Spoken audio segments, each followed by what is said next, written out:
আবু সাঈদ হত্যা সাবেক আইজিপি সহ ১৭ জনের বিরুদ্ধে মামলা। রংপুরে বৈষম্য বিরোধী ছাত্র আন্দোলনে পুলিশের গুলিতে নিহত বেগম রোকেয়া বিশ্ববিদ্যালয়ের শিক্ষার্থী আবু সাঈদ নিহতের ঘটনার প্রায় ১ মাস পর আদালতে মামলার আবেদন করেছেন তার বড় ভাই রমজান আলী।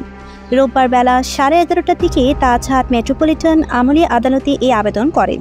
শুনানি শেষে আদালতের বিচারক রাজু আহমেদ তাজহাট থানাকে মামলা হিসেবে গ্রহণের নির্দেশ দেন।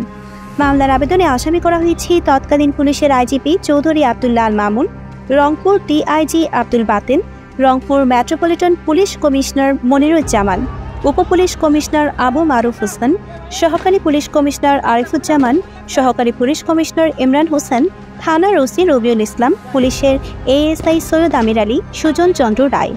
এছাড়াও আসামি করা হয়েছে বিশ্ববিদ্যালয়ের ছাত্রলীগ সভাপতি ওমের বড়ুয়া, সাধারণ সম্পাদক শামীম মাহফুজ, বিশ্ববিদ্যালয়ের শিক্ষক সমিতির সাধারণ সম্পাদক আসাদ মণ্ডল, গণিত বিভাগের শিক্ষক মশিউর রহমান, বিশ্ববিদ্যালয়ের প্রক্টর অফিসের কর্মকর্তা রাফিউল হাসান রাসেল, বিশ্ববিদ্যালয়ের পুলিশ ফাঁড়ির ইনচার্জ বিভূতিভূষণ, বেরোবে ছাত্রলীগের দপ্তর সম্পাদক বাবুল হোসেনকে।